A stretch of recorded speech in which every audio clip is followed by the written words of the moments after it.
Halina't pagsaluhan natin dakilang pag-ibig ng Diyos. Ngayon tayo natitipon sa banal na misa.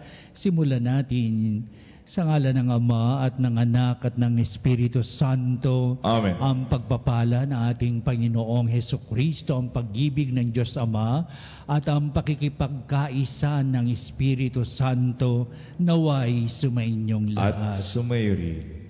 Napakalaga ng buhay kung ating iuukol sa makadiyos na buhay at pamumuhay at upang ang lahat ay pagtibayin sa ngalan ng ating Panginoong Hesukristo, lalo na sa kahulugan at kahalagahan ng kanyang muling pagkabuhay. Kaya upang tayo'y maging marapat na gumanap sa banal pagdiriwang, aminin natin ang ating mga pagkukulang, humingi tayo sa Diyos ng kanyang awa at patawad. Inaamin ko sa makapangyarihang Diyos at sa inyo mga kapatid na lubha kong nagkasala sa isip, salita at sa gawa at sa aking pagkukulang, kaya'y sinasamo ko sa mahal na Birheng Maria, sa lahat ng mga anghel at mga banal at sa inyo mga kapatid na ako'y panalangin sa Panginoong ating Diyos. Kaawan tayo ng makapangyarihang Diyos, patawarin tayo sa ating mga kasalanan at patnubayan tayo sa buhay na walang hanggan. Amen.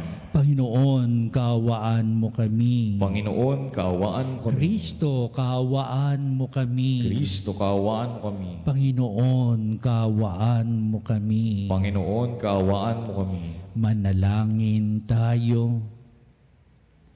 Ama naming makapangyarihan, lagi nawang magalak ang iyong sambayanan sa pagkakaroon ng bagong kalooban upang sa kadakilaang dulot ng pag-anib sa iyong angkan, ang araw ng pagkabuhay ay maging pag-asa sa pagdiriwang sa pamamagitan ni Hesukristo kasama ng Espiritu Santo magpasawalang hanggan. Amen. Pagbasa mula sa Gawa ng mga Apostol. Noong mga araw na iyon, dinaluhong sina Pablo at Silas ng mga tao at matapos pahubaran ng mga pinuno, sila'y paulit-ulit na ipinahagupit, saka ipinabilanggo at pinabantayang mabuti. Ipinasok sila ng bantay sa kaloob-looban ng bilangguan at ipinangaw ang mga paa. Nang maghahating gabi na, sina Pablo at Silas ay nanalangin at umawit ng mga imno at nakikinig naman ang ibang mga bilanggo. Di kaginsa-ginsay lumindol ng napakalakas, ano pat nayanig pati ang mga pundasyon ng bilangguan. Pagdakay nabuksan ang mga pinto at nakalag ang mga tanikala ng mga bilanggo. Napabaliksaw ang mga bantay ng bilangguan at nang makitang bukas ang mga pinto, hinugot ang kanyang tabak at tangkang magpakamatay sa akalang nakatakas ang mga bilanggo. Ngunit sumigaw si Pablo, "Huwag mong saktan ang iyong sarili. Narito kaming lahat." Humingi ng ilaw ang bantay, patakbong pumasok at nanginginig na nagpataripa sa harapan ni na Pablo at Silas. Inalabas niya ang mga ito at sinabi, "Mga Ginoo, ano pong dapat kong gawin upang ako'y maligtas?" Sumagot sila, "Sumampalataya ka sa Panginoong Hesus at maliligtas ka, ikaw at ang iyong sambayanan." At ang salita ng Panginoon ay pinahayag nila sa kanya at sa lahat ng kanyang bahay. Nang gabing iyon, hinugasan ng bantay ang kanilang mga sugat at nagpabinyag siya pati ang buo niyang sambahayan. Pagkatapos, sila'y sinama niya sa kanyang tahanan at hinainan ng pagkain. Galak na galak siya at ang kanyang buong sambayanan, sapagkat sila'y natutong sumampalataya sa Diyos. Ang salita ng Diyos. Salamat sa Diyos. Ligtas ako sa iyong piling, lakas ko sa iyo nanggagaling. Ligtas ako sa iyong piling, lakas ko'y sa iyo nanggaling.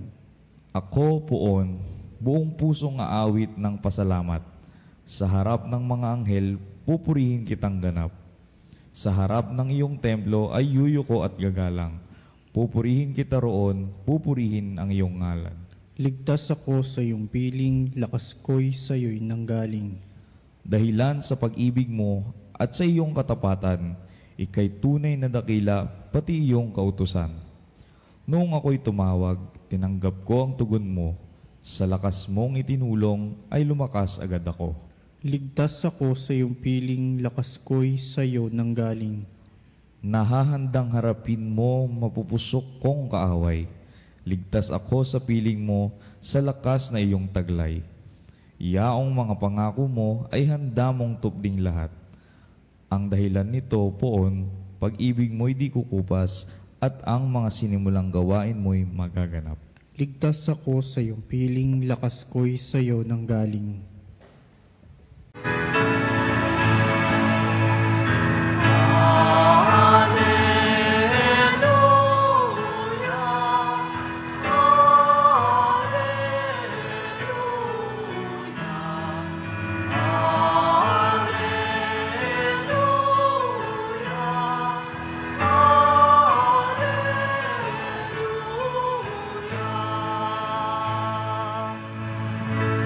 Sa daigdig ay laganap, liwanag na sumisikat, salitang buhay ng lahat.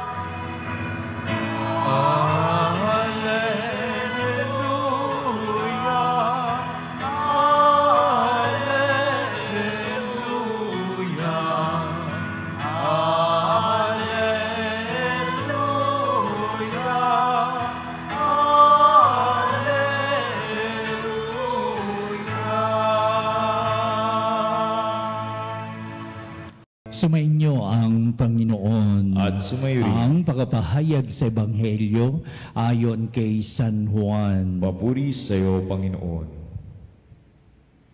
Noong panong yun, sinabi ni Jesus sa kanyang mga alagad, "Ngayoy paroroon na ako sa nagsugo sa akin.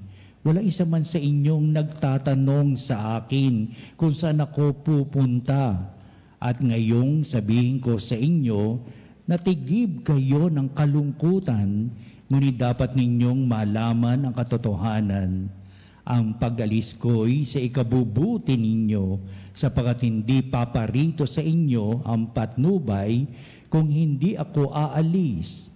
Ngunit kung aalis ako, susuguin ko siya sa inyo. Pagdating niya, ay kanyang patutunayan sa mga tao sa sanglibutan na mali ang pagkakakilala nila sa kasalanan at ipakikilala niya kung ano ang matuwid at kung ano ang kahatulan. Mali sila tungkol sa kasalanan sapagkat hindi sila nanalig sa akin, tungkol sa matuwid sapagkat ako'y paroroon sa Ama at hindi na ninyo makikita tungkol sa kahatulan, sapagkat hinatulan na ang pinuno ng sanglibutang ito. Ang mabuting balita ng ating kaligtasan. Pinupuri ka namin, Panginoong Hesukristo.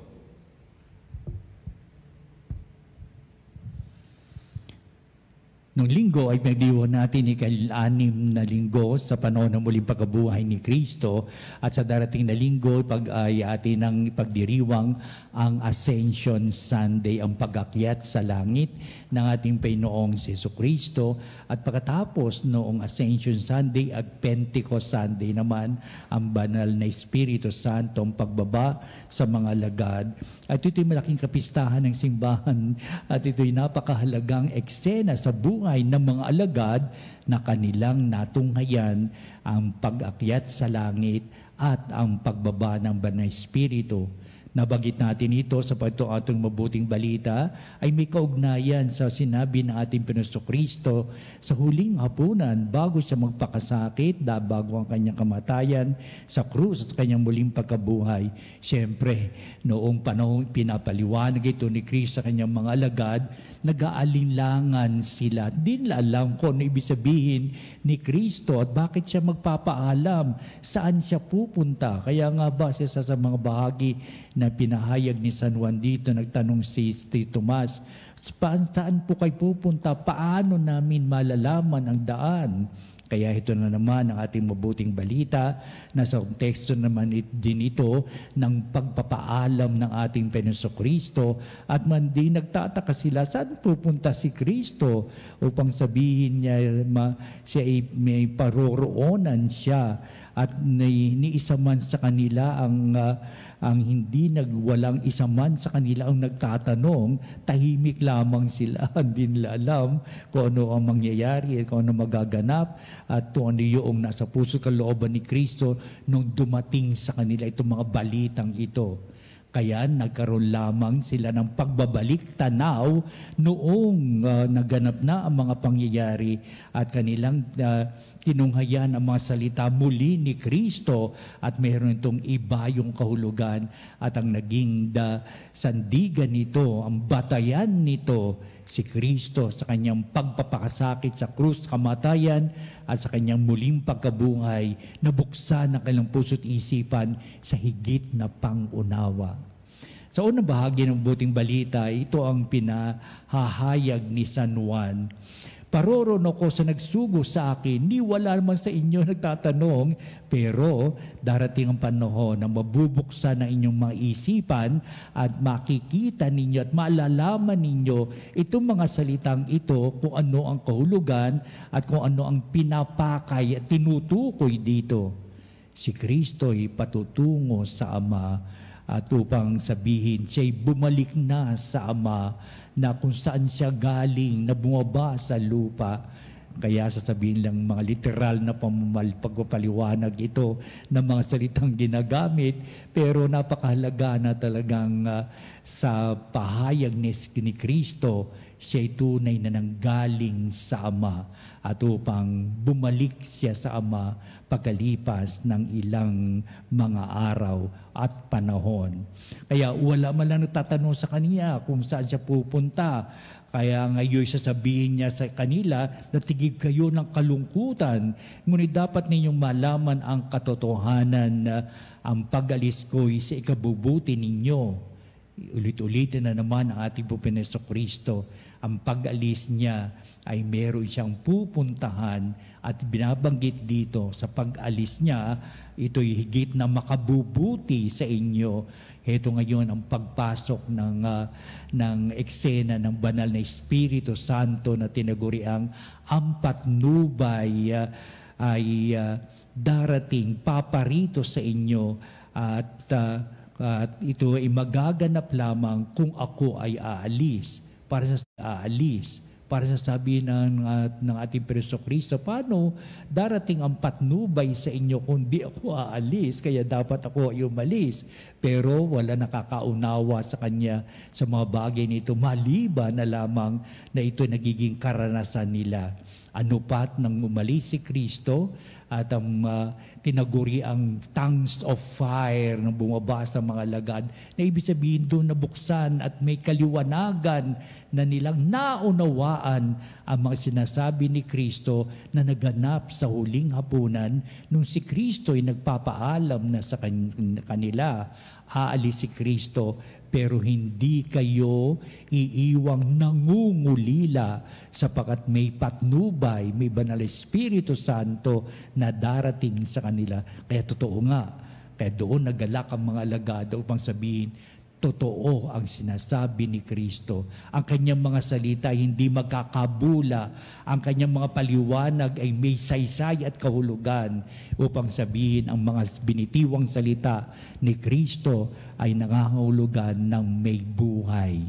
Mahalaga ang buhay. Kaya ito ginawa natin kanina bago tayo magsimula ng banal na misa. Pinapahayag ni Kristo ang halaga ng buhay, ang kahulugan ng buhay, sapagkat may Espiritong magbibigay daan tungo dito. At ito nga sasabihin nating Banal na Espiritu, wala iba kundi ang patnubay na gagabay sa mga alagad pagdating ng panahon. Pero ibig sabihin, wala na si Jesus na kapiling nila, na nakikita nila, naririnig ang kanyang mga salita, at wala na si Kristo na kasama nila, si Kristo at ang mga alagad, pero ang Espiritu ni Kristo ang patuloy na mapakakapiling nila, at iyon ay tinagurin nilang itong patnubay na ito, ang Espiritu ng Diyos ang siyang gaganap ng kawalan ni Kristo. Wala na si Kristo. Kaya sasabihin natin sabihin, physically, Jesus Christ was with them, and eventually after that, Jesus will no longer be with him. Pero ang mga alaala ng lumipas, mayroong papatnubay sa kanila, may gaganap ng mga ng tungkulin para maragdagan ang kanilang kaalaman at upang lalo yumabong ang kanilang buhay pananampalataya. Ang patnubay na ito na ipinadala ng Diyos ang siyang gaganap ng ganitong mga tungkulin, ganitong mga paalaala, ng ganitong posisyon sa buhay ng mga alagad. Ikalawa, pinapahayag sa mabuting balita anong kahulugan ng buhay kung wala ang banal na Espiritu Santo. Ano na kaya kung wala ang patnubay, paano mangyayari sa kanilang buhay? Sabi niya, kung ako'y aalis, susuguin ko siya sa inyo, at pagdating niya ay kanyang patutunayan sa mga tao ng sanglibutan na mali ang pagkakakilala nila sa kasalanan, sa kahatulan, at marami pa mga bagay. Ibig sabihin, mayroon ng direksyon ang buhay ng mga alagad sa kanilang pagbabalik tanaw sa mga salita ni Kristo. May kahulugan na ang kanilang tatahakin sa mga danilang kinabukasan. Doon nila makukita ang kaliwanagan tungkol sa kasalanan, tungkol sa kahatulan, tungkol sa maraming bagay na pinaliliwanag ni Kristo upang sabihin tama ang sinasabi ni Kristo. Pagdating ng panahon, mahigit nating maunawaan ang mga bagay na sa kasalukuyan ay meron tayong pag-aalinlangan. Alam ba ninyo nangyari? Patuloy na nagsasalisik ang mga alagad sa paggusto nilang saliksikin ang buong katotohanan. Pero darating katotohanan na iyan ang nila sinasalisik tama sa maraming pagdating ng panahon. At ito yung mga bagay na kanilang isinabuhay, na ipinaliwanag, sila mismo ang bigay saksi at sila mismo ang nagpahayag sa mga tao sa susunod na mga henerasyon upang sabihin ang lahat ng mga bagay nito ay naganap sa ating mga pangunawa. Kundi malubusan, unti-unting ipinapahayag ng patnubay na ito ang tungkol sa maraming katotohanan. Binagit pa nga rito tungkol sa kasalanan Kaya ibig sabihin, doon marirealize ng mga alagad, doon nila makikita ng lubusan ang tungkol sa kasalanan na hinihingi ng kapatawaran. Doon nila lubos na makikita ang pagpapala ng Diyos sa kapatawaran ng mga kasalanan at sa maraming pagbabago ng buhay na magaganap sa mga tao. Ang huling bahagi ng ating mabuting balita ay may kahulugan na tagang ang mga bagay na ito ay magaganap sa ilalim ng inyong mga karanasan sa buhay. Kaya the disciples, they became witnesses of everything about the life and the words and deeds of our Lord Jesus Christ. Kaya doon niya ipinahayag ang mga bagay nito sapagkat meron silang misyon na gagawin o palaganap ang aral ng mabuting balita. Pero hindi magaganap ito kung wala silang magiging saksi sa mismong kanilang buhay na ipinagkaloob ni Kristo nung siya'y nabubuhay pa, lalong-lalo na ang mga dumating sa kanilang kaalaman sa pamamagitan ng patnubay. Kaya nabuo na ang kasaysayan sa sa mga pagkakilala, pagtanggap at pagbibigay halaga nitong mga alagad. At ang mga bagay nito ay isinalin sa lahat upang ang tagubilin ni Kristo, make disciples of all men, baptizing them in the name of the Father and of the Son and the Holy Spirit. Naganap na ang mga bagay na iyon. At ito tayo ngayon sa ating henerasyon. Tayo naging mga alagad sa sakramento ng binyag at kumpil. Inaalala natin ang mga alagad na handog ito na nasa saad sa mabuting balita. At naway maging daan din tayo pasusunod ng mga henerasyon. Tayong mga alagad ni Kristo ay isalin natin ang ganitong katotohanan sa buhay pananampalataya. Katulog natin ang Espiritu Santo upang maganap natin ang mga bagay na ito. Kaya dito sa pagdiriwang ng misa, narito yung mga kahalagahan. Una, si Kristo ang kanyang panukala tungkol sa Diyos Ama.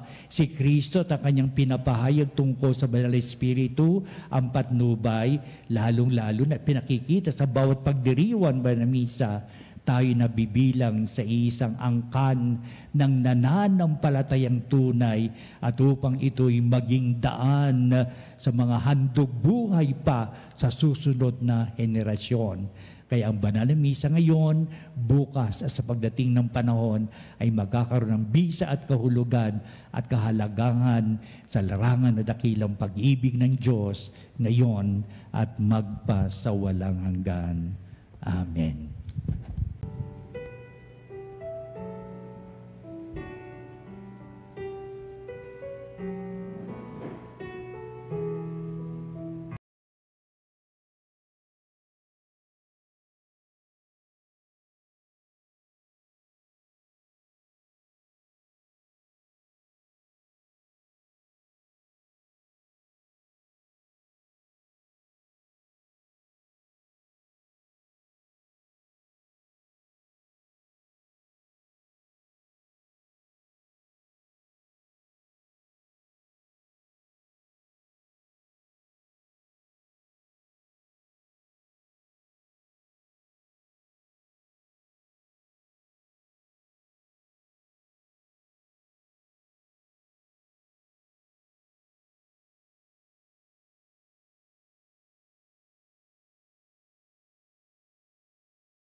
Manalangin kayo mga kapatid, upang itong ating paghahain ay maging kalugod-lugod sa Diyos amang makapangyarihan. Tanggapin nawa ng Panginoon itong paghahain sa iyong mga kamay, sa kapurihan niya at karangalan sa ating kapakinabangan at sa buong sambayanan niyang banal. Ama naming lumikha, ipagkaloob mong kami ay laging magalak sa pagdiriwang ng Pasko ng pagkabuhay ng iyong anak, upang ginagawang patuloy na pagsagip sa amin ay maging sanhi ng aming ligayang walang maliw sa pamamagitan niya kasama ng Espiritu Santo magpasawalang hanggan. Amen. Sumainyo ang Panginoon. At sumayo rin. Itaas sa Diyos sa inyong puso at diwa. Itinaas na namin sa Panginoon. Pasalamatan natin ang Panginoong ating Diyos. Marapat na siya'y pasalamatan. Ama naming makapangyarihan, tuning ang marapat na ikaw ay aming pasalamatan.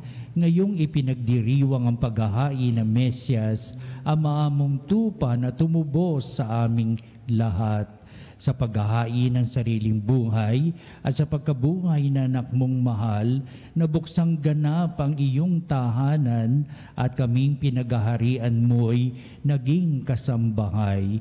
Sa pagkamatay niya sa krus, nalupig ang kamatayan. Sa kanyang pagkabuhay, naging buhay siya ng tanan. Kaya kaisa ng mga anghel, nang sisiawit ng papuri sa iyo na walang humpay sa kalangitan, kami nagbubunyi sa iyong kadakilaan.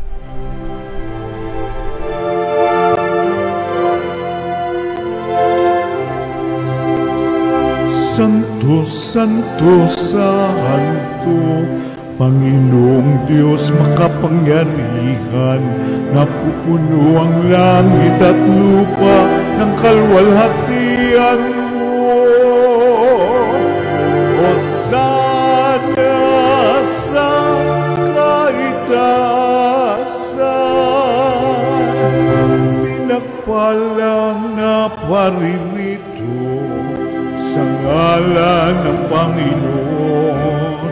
Hosana sa kaitaasan.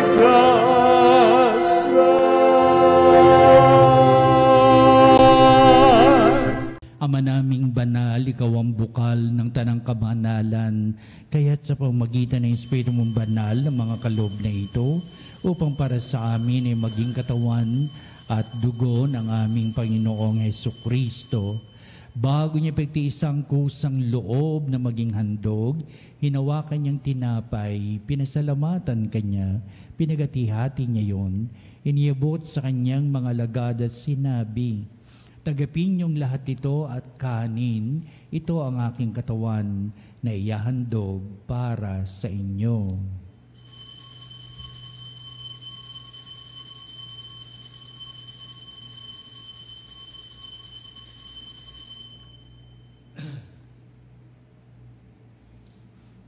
Gayun din naman, pagkatapos ng hapunan, hinawakan niya ang kalis, muli kanyang pinasalamatan, inibot niya ang kalis sa kanyang mga lagad at sinabi, "Tagapin niyong lahat ito at inumin ito ang kalis ng aking dugo, ng bago at walang hanggang tipan, ang aking dugo na ibubuhos para sa inyo at para sa lahat, sa ikapagpapatawad ng mga kasalanan.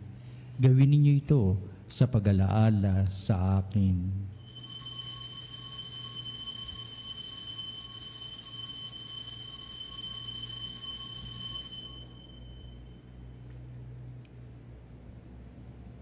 Ipagbunyi natin ang misteryo ng pananampalataya. Si Kristo ay gunitain, sarili ay inihain, bilang pagkain inumin, pinagsasaluhan natin, hanggang sa siya'y dumating. Hanggang sa siya'y dumating. Ama, ginagawa namin ngayon ang pag-alaala sa pangamatay at muling pagkabuhay ni anak. Kaya tinihali namin sa iyo ang tinapay bibigay buhay at ang kalis na nakakaloob ng kaligtasan. Kami nagpapasalamat dahil kami minarapat na tumayo sa harap mo para maglingkod sa iyo. Sinasamo namin kami magsalo-salo sa katawan, dugo ni Kristo ay mabuklod sa pagkakaisa sa pamamagitan ng Espiritu Santo. Alalahanin mo rin ang aming mga kapatid na nahimlay na may pag-asang sila'y muling mabubuhay, gayon din ang lahat ng mga pumanaw. Kaawaan mo sila at patuloyin sa iyong kaliwanagan. Kaawan mo at pakindapatin kaming lahat na makasalo sa iyong buhay na walang wakas, kaisa ng mahal na Birheng Maria, Ina ng Diyos, si San Jose na kanya dakilang kabiyak ng puso, at ang lahat ng mga apostol at mga banal na namuhay dito sa daigdig ng kalugod-lugod sa iyo. Maipagdiwang nawa namin ang pagpupuri sa ikararangal mo sa pamamagitan ng iyong anak na aming Panginoong Hesukristo. Sa pamamagitan ni Kristo, kasama niya at sa Kanya, o Diyos ang mga makapangyarihan, ikaw ay pinupuri at ipinagdarangal, kaisa ng Espiritu Santo, magpasawalang hanggan. Amen, amen, amen. Banal Espiritong nagbigay daan sa lalong makahulugang buhay sa pagpapala, halina at pagsaluhan natin, awitin natin ang Ama namin.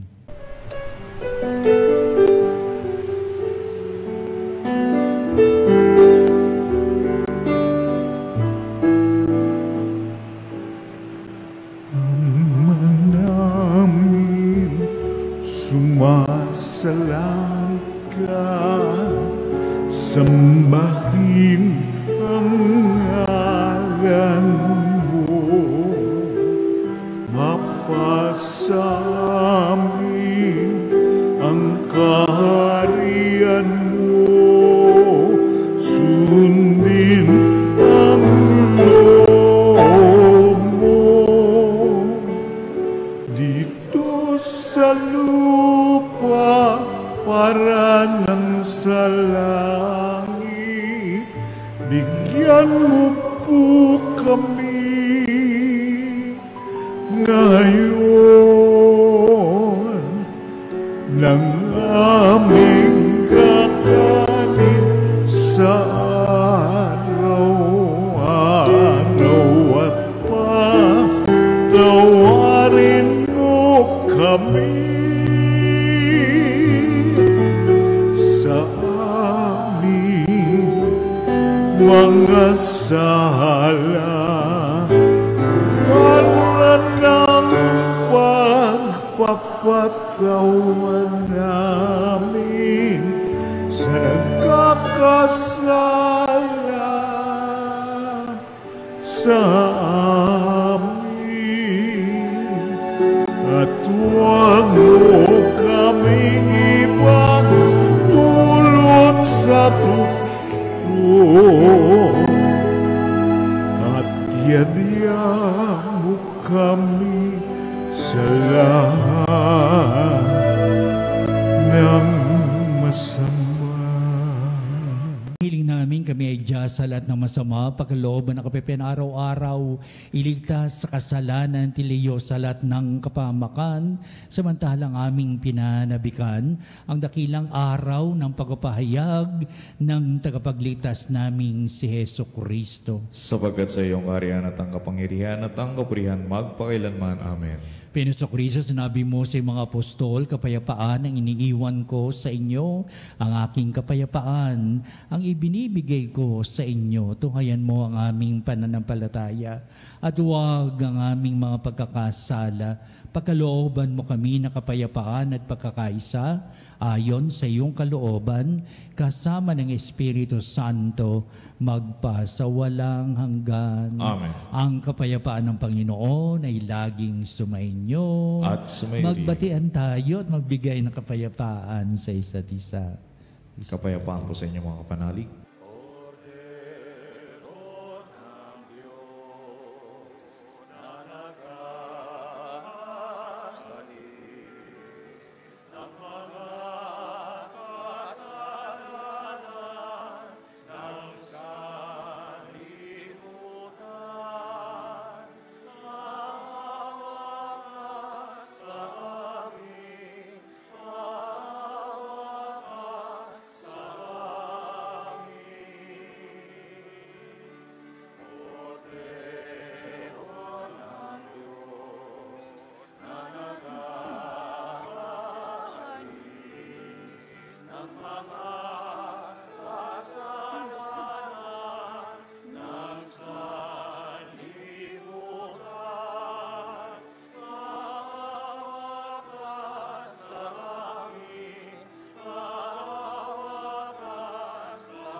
Tungayan natin ang ating Panginoong si Jesucristo, ang dakilang pag-ibig ng Ama. Siya na nag-aalis ng mga kasalanan ng sanglibutan, mapalad na matinatawag sa piging ng kordero. Panginoon, hindi ako karapat-dapat na magpatuloy sa iyo, ngunit sa isang salita mo lamang ay gagaling na ako.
Ama naming mapagmahal, ang aming mga pagluhog ay iyong pakinggan para sa pagkakamit ng iyong tulong sa amin araw-araw at para sa pagkakaloob ng ligayang walang katapusan na pawang idinudulot ng banal na pakikinabang sa pagdiriwang ng pagpapalitan ng iyong bigay at aming alay sa pamamagitan ni Jesucristo kasama ng Espiritu Santo magpasawalang hanggan. Amen. Susunod po natin ang pagtatanghal sa kabarbanalang sakramento sa ating pagtatanod, kalakipang ating panalangin.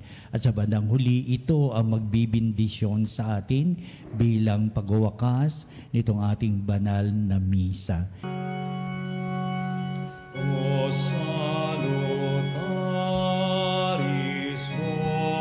Hostia, que celi pandis ostium, bella premur hostilia, daro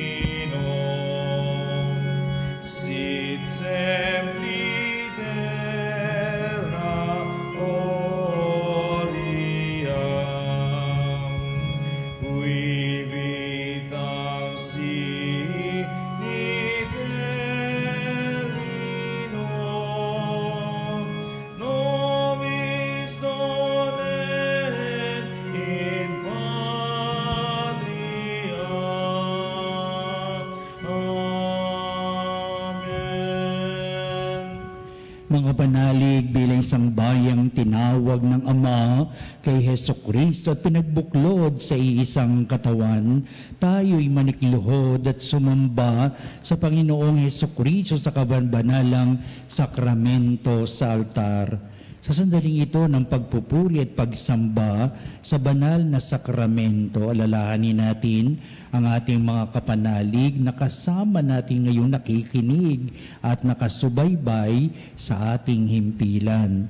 Higit sa lahat ang ating mga may sakit at ang mga nakaratay sa banig ng karamdaman, ang mga sa paggamutan at kanilang tahanan, at ang lahat na tanging sa Diyos lamang umaasa ng kagalingan. Gayon din, panalangin natin ang mga nanghihinaan sa kanilang pananampalataya, ang mga nakararanas na matinding kalungkutan, takot at pangamba, ang mga nawawala ng pag-asa at lakas ng kalooban. O Diyos, halina at kami tulungan. O Panginoon, magmadali ka sa iyong pagdamay. Papuri sa Ama at sa Anak at sa Espiritu Santo. Kapara noong una, ngayon at magpasawalang hanggan. Amen. Purihin ang makapangyarihang Ama na nagsugo sa kanyang bugtong na anak upang tayo'y maipagkasundo sa Kanya. Pinupuri ka namin ngayon at kailanman. Purihin ang Panginoong Hesukristo, ang Kordero ng Diyos na nag-alay ng kanyang katawan at dugo bilang pagtubos sa sala ng tanan. Pinupuri ka namin ngayon at kailanman. Purihin ang banal na Espiritu, ang Panginoong nagpapabanal na pumupuspos at nagbibigay kagalingan sa lahat. Pinupuri ka namin ngayon at kailanman.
Makapangyarihang Diyos na walang hanggan, Ikaw ang aming Panginoon at butihing Ama, sa iyong pagpapala ipinagkaloob mo ang lakas sa aming kahinaan. Tunghayan mo po ng may kagandahang kalooban ang iyong mga lingkod na may sakit at karamdaman, ang mga nababalisa at nawawala ng pag-asa, ang mga natatakot at nalulumbay, at ang mga matitinding suliraning taglay at pinagdaraan ng hirap sa buhay, ang mga nasa bingit ng kamatayan. Pagalingin at aliwin mo po sila sa kanilang mga karamdaman at ibalik sa kalusugan at kapanatagan ng kalooban upang mabatid nila ang iyong mga kabutihan at sila'y magpasalamat sa iyong banal na pangalan. Hinihiling namin ito sa pamamagitan ni Kristo ang ating Panginoon. Amen. Panginoon, nagsusumamo kaming dalawin ang tahanang ito at alisin mula rito ang lahat na mapanirang kapangyarihan ng kaaway. Mananawa rito ang iyong mga anghel at banal upang panatilihin kami sa kapayapaan at sumaamin nawang lagi ang iyong pagpapala. Hiniling namin ito sa pamamagitan ni Kristong ating Panginoon. Amen. Gawaran nawa tayo na makapangyarihang Diyos ng kapanatagan ng kalooban at mapayapang buhay. Amen.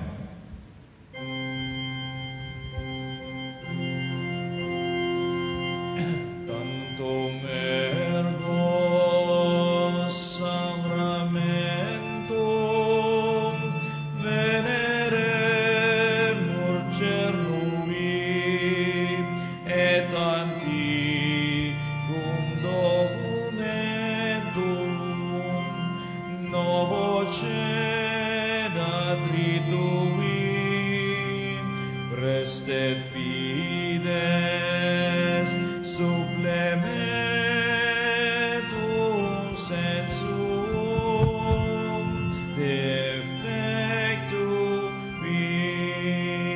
genitori genitoque lauset jubilatio salus honor virtus coque sit et benedictio procedenti ab utroque compassit laudatio. Amen. Amen.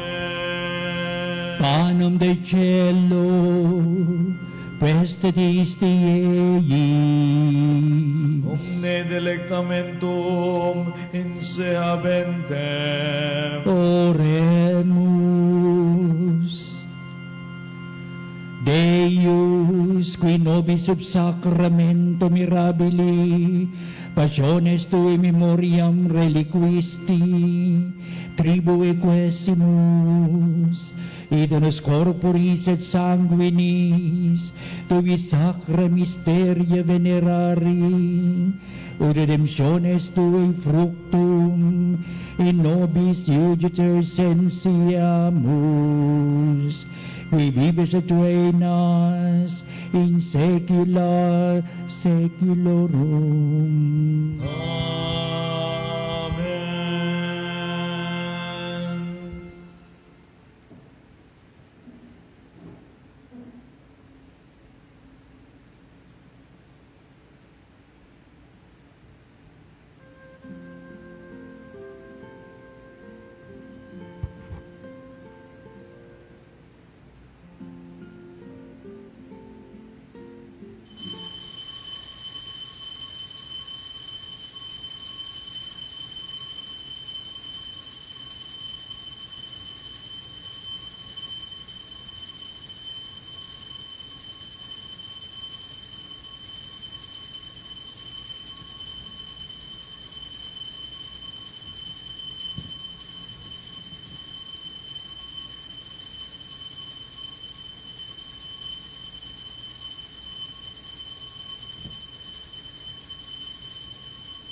Ang banal na pagpupuri.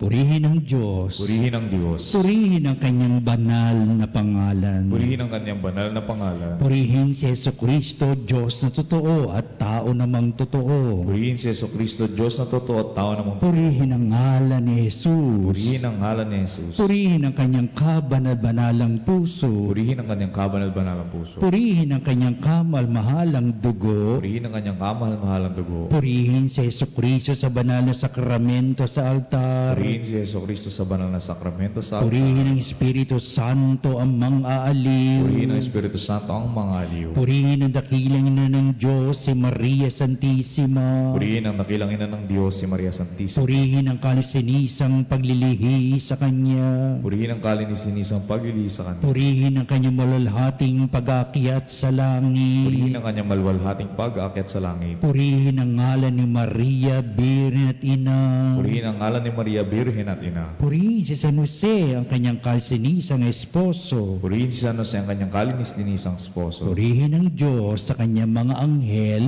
at mga santo. Purihin ang Diyos sa Kanyang mga anghel at mga santo.